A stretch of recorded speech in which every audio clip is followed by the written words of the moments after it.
Hello दोस्तों, स्वागत है आप सभी का हमारे official YouTube channel solid study पर। हम लोग मैथ्स की प्रैक्टिस कर रहे थे जिसमें कल पहला सेट हुआ था, तो आज हम दूसरा सेट करेंगे मैथ का। तो चलिए शुरू करते हैं। पहला सवाल है, कक्षा में 100 विद्यार्थी हैं, लड़कों का औसत प्राप्तांक 50, लड़कियों का 20 है, पूरी कक्षा का 47 है, तो लड़कियों की संख्या बताओ। तो यहाँ पर हम एलिगेशन लगा देंगे, लड़के और लड़कियाँ इनके प्राप्तांक है 50, लड़कियों का है हमारा 20 और पूरी क्लास का 47। तो एलिगेशन लगा देंगे यहाँ पे हम 47 - 20 27, और यहाँ पर 50 में 47 3 3 9 27।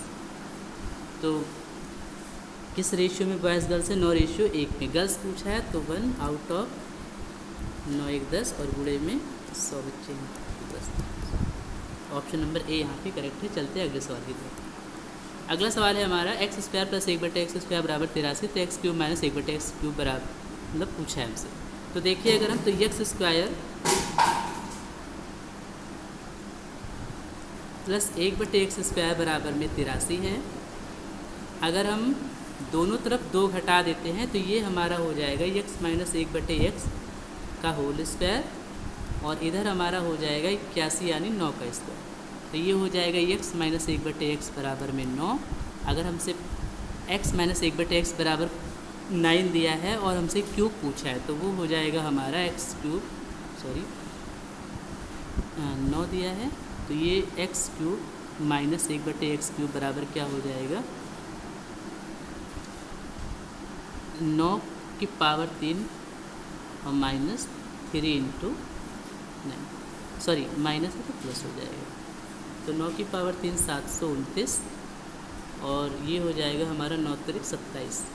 9 है 9 × 3 = 27, तो कितना हो जाएगा? 729 + 27 9 7 16 2 4 756। ऑप्शन नंबर ए यहाँ पे करेक्ट हो जाएगा। चलते हैं अगले सवाल की तरफ। अगला सवाल है, कोई कार 108 किलोमीटर प्रति घंटे की चाल से एक निश्चित दूरी, देखिए एक निश्चित दूरी बोले, अगर दूरी समान होती है तो जो उनकी चाल का अनुपात होता है उसका व्युत्क्रम उनके समय का अनुपात होता है। तो चाल की अगर हम बात करें, स्पीड की अगर हम बात करें, तो स्पीड हमारा किस रेशियो में हो जाएगा? 25% अगर हम बढ़ाते हैं तो 100 से कोई चीज़ 125 हो जाएगी, 100 से कोई चीज़ 125 हो जाएगी, यानी 4 से 5 हो जाएगा। चूँकि दूरी समान है तो टाइम का रेशियो इसका उल्टा हो जाएगा, यानी 5 से 4। पहली चाल में उसको कितना समय लगता है? 40। तो पूछा है उसी दूरी को कार से, मतलब दूसरी चाल से अगर उसी दूरी को तय करें तो कितना समय लगेगा। ठीक है, पहली चाल से उसको 5 मिनट लगता है, तो 5 की वैल्यू प्रश्न में 40 दी है, तो 1 की वैल्यू 8 हो जाएगी। 1 की वैल्यू 8 तो 4 की वैल्यू 8 चौक 32 मिनट इस प्रश्न का सही आंसर हो जाएगा। ऑप्शन नंबर सी यहाँ पे करेक्ट है। चलते हैं अगले सवाल की ओर। अगला सवाल है हमारा, √31 + 10√6 का मान क्या होगा? तो अगर हम देखें तो इसको हम सबसे पहले यहाँ पे इस पार्ट की हम तुलना करेंगे किससे? 2ab से। तो इसको हम अगर देखें तो ये हो जाएगा हमारा, इसको हम क्या लिख सकते हैं? 2 × 5 × √6, और बराबर में हम यहाँ पे 2ab से तुलना कर दें तो 2 से 2 कट जाएगा। a बराबर अगर हम 5 माने और b बराबर अगर हम √6 माने, और इनके वर्गों का योग अगर हम करें तो ये कितना आएगा? 25, और √6 का स्क्वायर 6, 25 6 31, जो कि ये मिल रहा है। इसका मतलब ये पूरा जो दिया हुआ पार्ट है ये किसका वर्गमूल बनेगा? तो ये आपका जो है बनेगा 5 + √6 का। तो ऑप्शन नंबर सी यहाँ पे करेक्ट है। चलते हैं अगले सवाल की तरफ। अगला सवाल है हमारा, 2 संख्याएं तीसरी संख्या से 25% तथा 67% कम है, तो दोनों का अनुपात क्या होगा? ठीक है, हम मान लेते हैं हमारे पास 3 संख्याएँ हैं, ए है, बी है, सी है। तीसरी संख्या हमारी 100 है, पहली 25% कम 75, दूसरी 67% कम, तो कितनी हो जाएगी हमारी? 33। तो इन दोनों का अनुपात हमसे पूछा गया। 3 से काट लीजिए 11 बार जाएगा, 3 से काटिए 25 बार जाएगा। ऑप्शन नंबर यहाँ पे हमारा बी करेक्ट हो जाएगा। चलते हैं नेक्स्ट सवाल की तरफ। अगला सवाल है हमारा, 4 लीटर चीनी के घोल में 75% चीनी है, इस घोल में 1 लीटर पानी बढ़ा दें जिससे नए घोल में चीनी का प्रतिशत 60% रह जाए, तो x का मान क्या होगा? ठीक है, अगर हम देखें तो शुरुआत में हमारा शुगर यानी चीनी और पानी का क्या रेशियो है? तो शुगर और यहाँ पे हम वाटर पानी। पहले हमारा अगर 75% चीनी है तो 25% पानी होगा। 75 25, तो इसका मतलब 3 1, और उसके बाद में हमने अगर पानी को बढ़ा दिया तो अब चीनी का प्रतिशत 60 हो गया। तो अगर ये 60 है तो ये 40 होगा। 60 40 मतलब 20 दूना 40 और 20 दिया 60।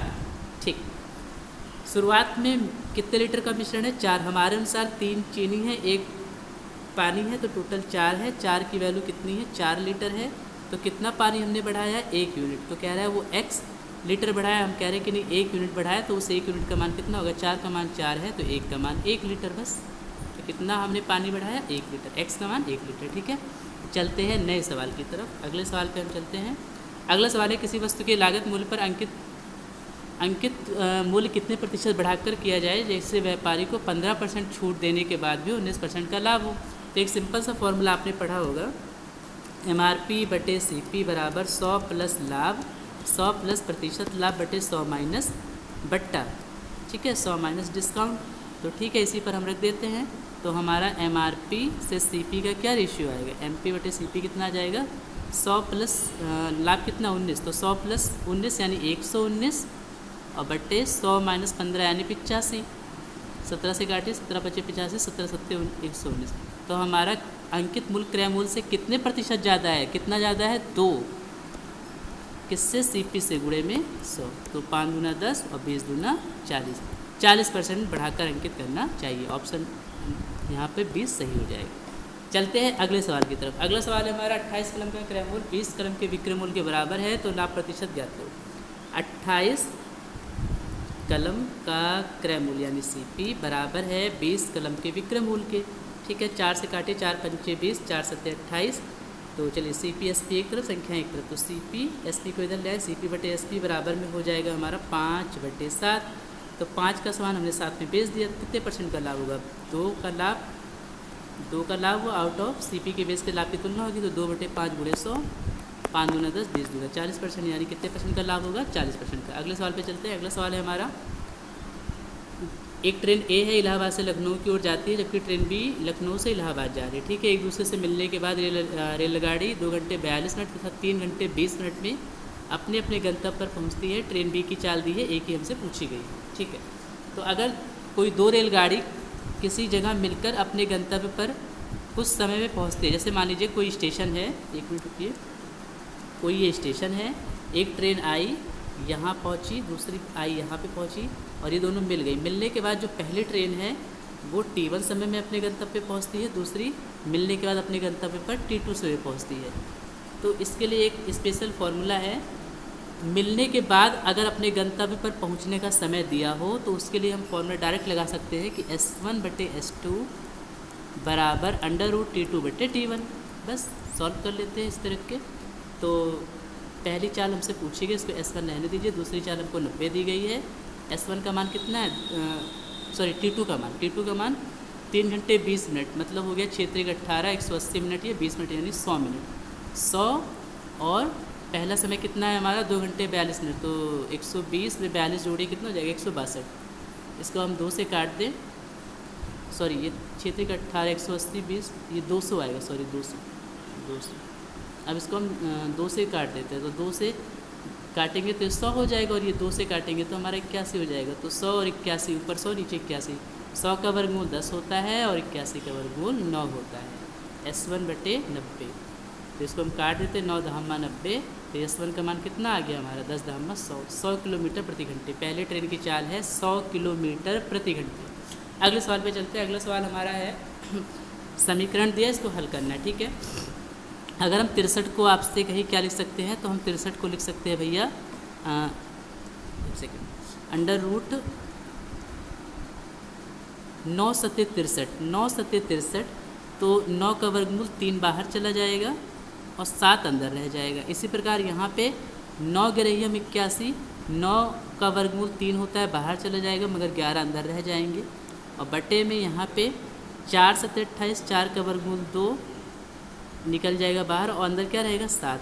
यहाँ पे 11 × 4 = 44, 4 का वर्गमूल 2 बाहर चला जाएगा, अंदर बचेगा 11। और यहाँ पे अगर हम देखें तो 1 और 4 का वर्गमूल 2। तो यहाँ से 3/2 हम ऊपर 3 कॉमन ले सकते हैं, नीचे 2। तो क्या बचेगा ब्रैकेट में?